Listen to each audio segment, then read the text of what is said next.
And I thought, what is happening? What was happening was that it had been shared, the video interview had been shared on the front page of Yahoo, and it was in the process of going viral. Millions of people were watching that video, the video that I had hoped nobody would see.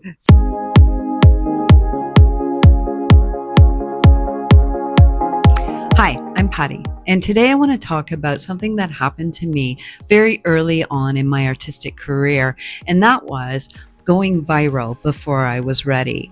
Now, you hear a lot these days about people going viral and how amazing it is, and it launched their career, etc., etc. But what you don't necessarily hear about as often is people whose art went viral who really weren't ready for it. And so because that's what happened to me, my artwork went viral and I really wasn't prepared for it to do so. I thought I would share with you what this experience was in the hopes that maybe you can start to consider what you might do if it happened to you. This all happened in 2013. I was starting to work on conceptual photography and share it onto Flickr, which is, as you know, a photography sharing platform. Now, at the time, I had only been doing conceptual photography for maybe a year, not much more than that. And so I really didn't have like a huge catalog of photos under my belt. So when I got contacted by Yahoo to be part of their weekly Flickr series, I was really shocked, surprised even, because I wasn't really a big name at that point in conceptual photography. But of course I said yes. It was a great opportunity, and I thought I didn't really have a strong understanding of what the weekly Flickr was all about, but Yahoo was contacting me, so why wouldn't I say yes? So I did. I said yes, and before I knew it, I was flying to New York on their dime, and they were doing a video interview about my work. So I got home from that trip. I hadn't seen the video yet, but I was told it was going to be live in a few days, and I didn't really think a lot more about it.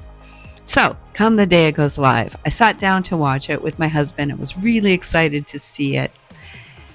And I was devastated. I thought I looked awful in that video. Now, by the way, if you're interested in seeing the video, I've linked it below. And what you can note is that I've got a very particular hair color in that video that I don't normally have. So that was a note to self, change your hair color back to blonde. In any case, I saw the video. I felt devastated about it. And I thought, I hope no one sees this video. I was like feeling a little weird because I'd already told people at work that it was going to happen. I thought, oh gosh, I don't want to have to share this with them because they're going to laugh. That's what I thought. I thought people are going to laugh. They're going to, say, oh, Patty, look at you in this video. And so I was feeling a little down about it. Anyway, I put it away and I thought, well, that's that. Maybe they'll share it on the Flickr blog, but hopefully no one will really say much about it. And I left it at that. Now, I'm not really sure if it was hours later or a day later, something started to happen, which is this. I started to receive emails, not a few emails. I started to receive hundreds of emails into my inbox. So every time I refreshed my inbox, there was more and more and more and more and more emails. And I thought, what is happening? What was happening was that it had been shared, the video interview had been shared on the front page of Yahoo, and it was in the process of going viral. Millions of people were watching that video, the video that I had hoped nobody would see. Suddenly, apparently everybody in the known universe was watching that video. In any case, I was first worried, second shocked and devastated. And then I thought, okay, what are these emails saying? And so I began to open them, fully expecting they would be like hate mail, terrible emails, emails laughing at me, emails, I don't know. I had a lot of imposter syndrome back then when this happened because I was so new to photography. And so I really didn't expect what was about to occur. The fact is, they were wonderful emails for the most part. They were people writing to me, telling me how much they love my artworks, writing about specific photos, telling me what those photos meant to them, the stories that they elicited in themselves about their own lives. It was like overwhelmingly positive. And I have to say, even thinking back now, I'm like, wow, I had no idea that the internet could be like that, because I had always heard these terrible stories of people, getting like emails like that, that amount of emails, only they weren't good emails. And so I was really shocked that that was happening. So that was the first thing. It was an overwhelming, amazing experience. It was like, it really was happening at a time in my life that was very, very difficult for me. So on the one hand, I had some life experiences that were really being sort of difficult and negative. And then I had like this inbox full of wonderful, warm, caring, loving, kind responses to my work. And so that was amazing. The second thing that happened is people were wanting to purchase my work. Hundreds of people were wanting to purchase my work. Now, here's the thing. Previous to that, I'd never sold a photo. That's not altogether true. I had donated some photos a couple of weeks before to a friend of mine. They had a charity auction and they wanted something to get bid on. So I had donated a couple of photos and they went for, I think, $25 with a frame. Okay. And the reason I know that is because the person who bought them had written to me and said, how much they love my photos and they wanted to buy some more. And so I said, great, $25 without a frame. Well, anyway, haggling ensued, and in the end, I didn't sell my photos. Now, this is how I was going into this new experience of hundreds of people wanting to buy my work. So I had very much sort of a devaluation of what I thought my work was worth.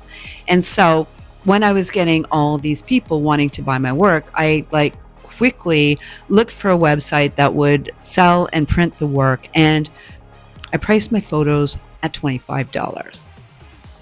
That was a big mistake. I eventually, after, I don't know if it was 24 hours or a few hours later, some of my photographer friends saw what I was doing and said, Patty, you've got to increase the price of your work. That's crazy. You're giving it away. And that's not wise. And so I did, but I didn't increase it by that much because, again, I was still shocked that people wanted to purchase my work. The next thing that happened is not only did I have a lot of people writing to me wanting to purchase my work, I had some high-end collectors writing to me who wanted to purchase limited editions of my work. Now, at that time, I really didn't know much about limited edition photography because I'd never really looked into it. So I didn't know really what to say about that. And here's what I did. I turned them away. I said, sorry, I don't sell limited edition photography. Now, I still wake up nights thinking about the fact that I did that and think, wow, why did I do it? But it was such an overwhelming time that it just felt like this thing that I couldn't accommodate. And so that's what I did. So I really didn't have any infrastructure. I hadn't really thought through the best way to sell photography. And I certainly had never thought about limited edition photos. So that was the second thing. And the third thing I did was this. First of all, I wrote back to every single person who wrote to me. It took time and it took a lot of energy, but it was important to me to do that because I had had the experience myself of writing to photographers whose work I admired and having no response at all. And so I thought, no, I'm not going to be that photographer that's like too good to write people back. And honestly, to this day, this is how many years later, I think I've written back most people, if not everyone, who's ever written to me to commend me about my work, because I just think it's a nice thing to do. I mean, obviously, if people are going to take the time to write to you and say something about your artwork, it just behooves certainly me to write them back and say thank you. So in any case, I wrote everybody back, but what I didn't do was save their email addresses or get them on any kind of a mailing list. And that was really a big mistake because being the sort of good email inbox person that I was, once I'd written them back, I deleted the email and left it at that. And then years later, once I became, a much more accomplished photographer and I knew a lot more about selling my work, I thought, gosh, that would have been hundreds and hundreds of people on my mailing list that anyway, I didn't have a mailing list. So that's what happened there. So that's what I can tell you. That's what happened to me. An amazing experience, but one that happened way, way before I was ready. So let me know if it's happened to you. Has your artwork gone viral? And how prepared are you for that to happen, either for a first time or to happen again? I'm Patty. Thanks for watching my video. Like and subscribe, and I'll see you in the next one. We are one step